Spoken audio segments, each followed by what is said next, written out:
In this example here, we're going to look at 2 by 2 matrices. The vector space for 2 by 2 matrices. We know that that is isomorphic to R4.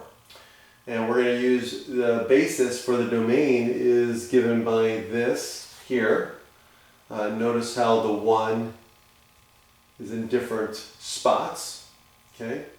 The isomorphism is given in the lemma, the representation map F1 as a representation with respect to B carries the entries over. So it carries the entries A to A, B to B, and so on. So it goes from this matrix, 2 by 2 matrix, to a column vector, okay, with 4 entries, okay, hence the 4 space, okay. So one way to think of the map F1 is fix the basis B for the domain and use the standard basis E sub 4 for the codomain.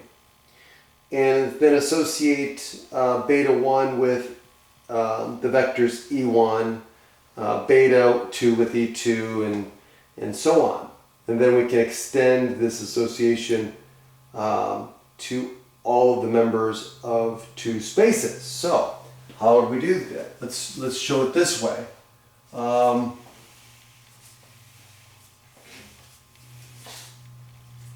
We can write this. So we fix, right? We fix a matrix in the domain. And this is going to be equal to, right? What do we want to use? A, oh yeah, okay, so A, right? So A times beta 1, right? Plus B times beta 2 plus C times beta 3 plus D times beta 4. And we can see where that comes from, right? Okay, so using these beta, right? So this is beta 1, beta 2, and so forth. Okay. And now, by using our function f sub 1, right, f sub 1 just transfers them over to the column matrix, and so this is going to be equal to A E sub 1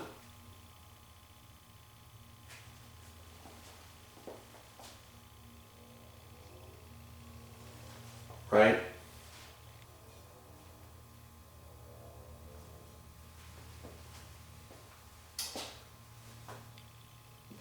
Plus B times E sub 2 plus C times E sub 3 plus D times E sub 4, where these are the bases, right, for the natural basis for R4, okay?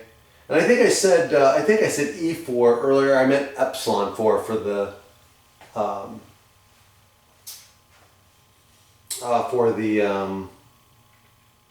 standard basis in N4 or R4 rather.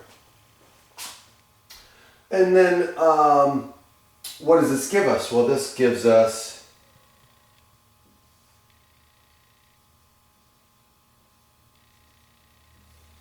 the corresponding vector matrix. Now, one way to think of the map F1 is, well, let me go. So we could do the same thing with different bases.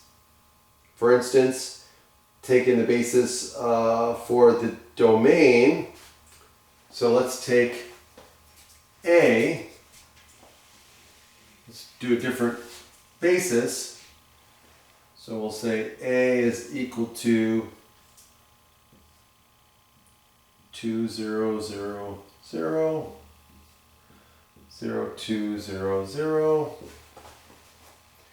0, 0, 2, 0, 0, 0, 0, 2. Okay, so let that be our basis now. Then the associating corresponding members of A and epsilon 4 gives us the following. Okay, so let's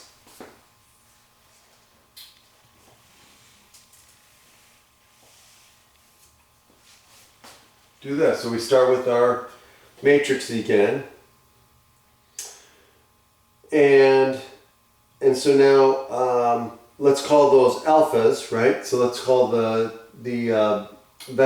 matrices, the natural basis, call those alpha vectors.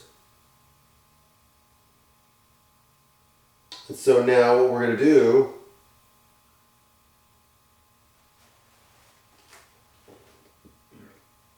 is we're going to take,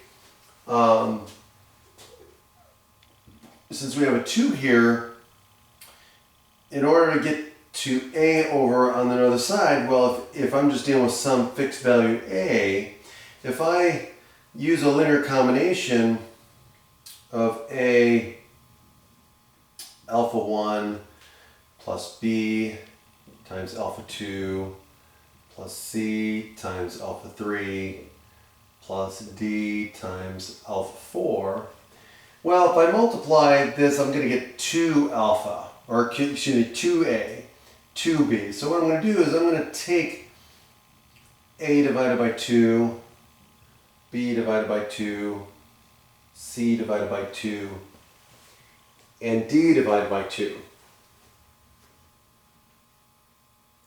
And then let's use F2 that will map to the basis.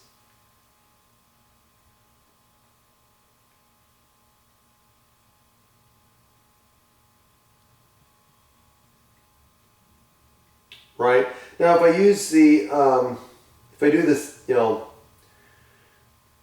the transformation, what do I get? Well, if I do that, then what I'm going to get is I get A divided by 2 times E1 plus B divided by 2 times E2 plus C divided by 2 times E3 plus D divided by 2 times E4, which then that's going to equal what? It's just going to equal A divided by 2, B divided by 2, C divided by 2, and D divided by 2. Which gives rise to an isomorphism that is different than F1. Excuse me, this should be F2.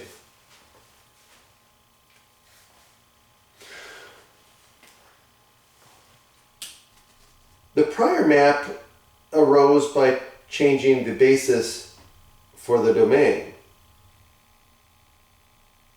Okay, we can also change the basis for the codomain. So if we go back to the basis B above, and then we'll use a basis for the codomain. So let's go back. Let's go back to B, right? So let's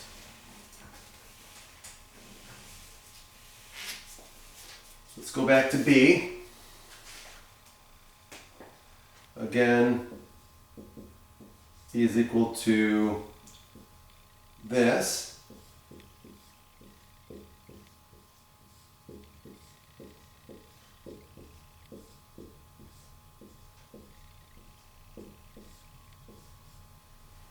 Okay, and again we'll start with A, B, C, D, right? And now what we're going to do is let's use D in the codomain.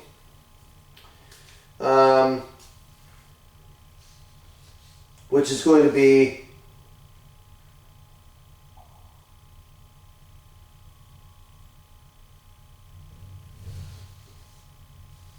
using the natural basis, let's use D. Let's use D in the codomain, and we'll use the basis 1, 0, 0, 0, 0, 0, 1, 0, 0.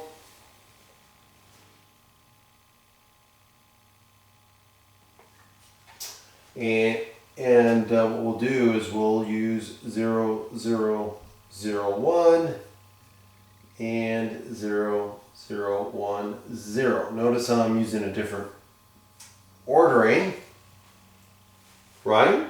So we'll call this D.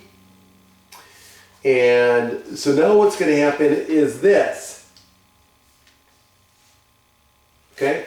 So if we start with this, so again, all I did was switch these two, right? So notice what's going to happen. So I start with this, and I'm going to, again, have A times beta 1, beta 1, plus B times beta 2, plus C times beta 3, plus D times beta 4.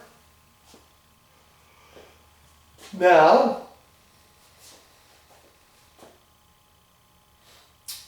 with F3 now, we'll call this F sub 3. What do I end up getting? Well, we'll call these deltas. We'll call these delta vectors. So now I'm going to get A times delta 1 plus B times delta 2 plus C times delta 4 plus D times, delta 3. Delta 3 times delta 4. Okay, so now that's the mapping, right? But what do I get? Okay, so here's delta 1, delta 2, delta 3, delta 4. Okay, so what do I get? I get what? I'll get the vector A, B, D, C. So what did the mapping do? It switched the C and the D.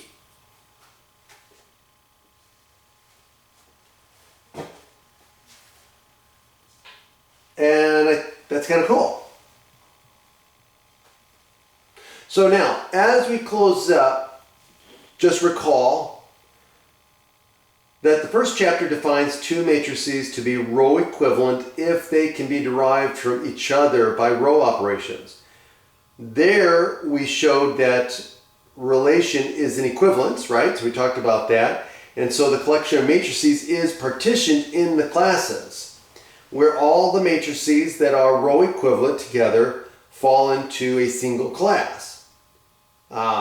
Then, for insight into which matrices are in each class, we gave representations for the classes.